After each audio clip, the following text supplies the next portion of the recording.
It's been 2 weeks since The Last of Us Part 2 Remastered came out. Since its announcement back in November of 2023, it has had a lot of criticism, most of it coming from people who haven't played Part 2 ever, or at least a while.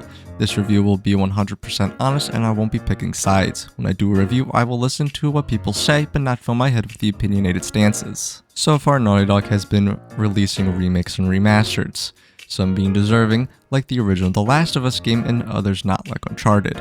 Most people bringing this up have a valid point, but when you actually think about it for a few minutes, that argument falls flat. Releasing remakes and remasters are textbook ways of making fans happy. Making games takes a while, just look at Rockstar's GTA 6. In order to keep the fans happy and coming back, they will release a remaster if need be. You can always expect Rockstar to re-release GTA 5 for the 10th time if a new console got released. The Part 1 remake was something very much needed.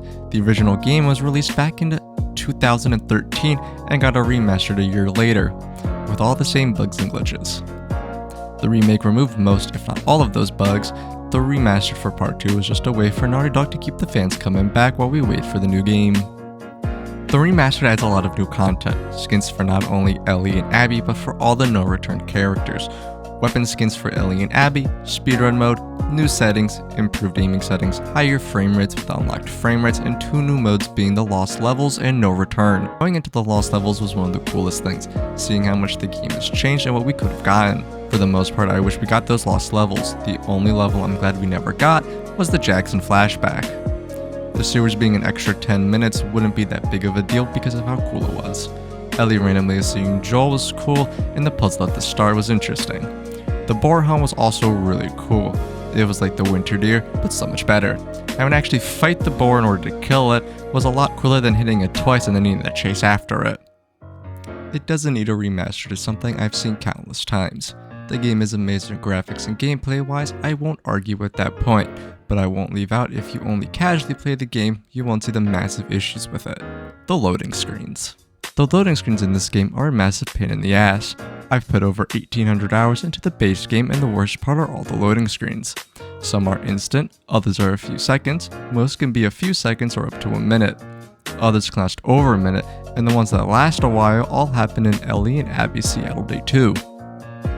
If you are lucky, a full game at one sitting doing everything we do in a speedrun, you will sit through 42 minutes and 48 seconds of loading screens. That doesn't sound bad, but that's on a PS5. It's about an hour on the PS4 and the PS4 Pro. The speedrun alone is about 4 hours in-game time. With the release of the remastered, the game removes 99% of loading screens.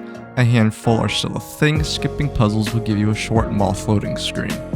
All the other ones have been replaced with a short black loading screen that appears for a few seconds. That alone makes the game so much more enjoyable. The game isn't perfect. I have run into a lot of FPS issues with the frame rate dropping, and I'm not the only one.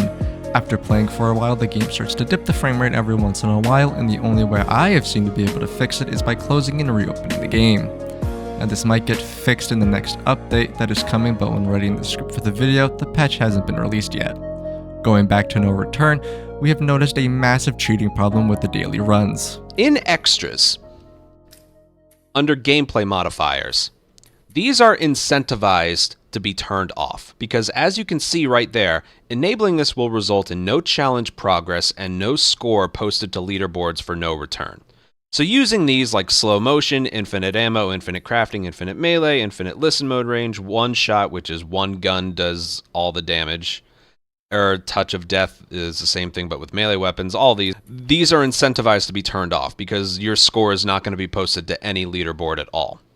Anything in here, under options, can be turned on no matter what, and no matter what difficulty too. That's the thing. So, with that in mind, you know, the hardest thing in this is grounded. I'm having a hard time with this on grounded. I'm just going to do a standard run, do it on grounded.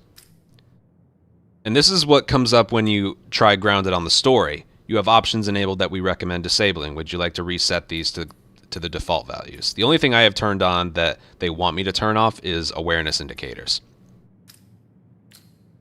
But in No Return, you're not penalized for having certain things turned on. That's the thing. like I said, with the extras and gameplay modifiers, Let's get out of here. they were incentivized to turn them off. On grounded mode, they are turned off automatically, locked due to being set at grounded. That's with the campaign as well, if I remember correctly. But here's the thing. Like, you could turn on, it's somewhere in here. It's right here. You could turn on high contrast display. And you can, and like, collectibles light up and stuff. But this is the big one. This is the big one. Combat accessibilities can just be turned on. And with that, you can keep a guy held hostage and they'll never escape. That one doesn't matter. Enemies won't flank around you. Their vision is worse. Their accuracy with their guns is worse. You have a better dodge, apparently. This is the big one. Invisible while prone. If you are prone and not aiming a weapon, you're invisible. They'll see you if they walk over you, but yeah. You can also turn off weapon sway completely. And the slow motion while aiming, this is just so broken. It's like it shows. Everything is just, everything's turned off. So Other than those potentially to be fixed soon glitches, the game is pretty solid, with no new game-breaking glitches. All glitches for the most part work. The AI is also somewhat different, but I can't tell if Naughty Dog messed around with it or not. I say that because I have had Dina do nothing but look at an enemy or stand by them while they shoot at me. The kids in the snowball fight move differently, but again, who knows why. It's most likely caused by the FPS being different, but that's not confirmed. With over 50 hours logged into the Remastered alone since launch, I can say it's worth the $10 upgrade. This isn't just some $10 cash grab Remastered.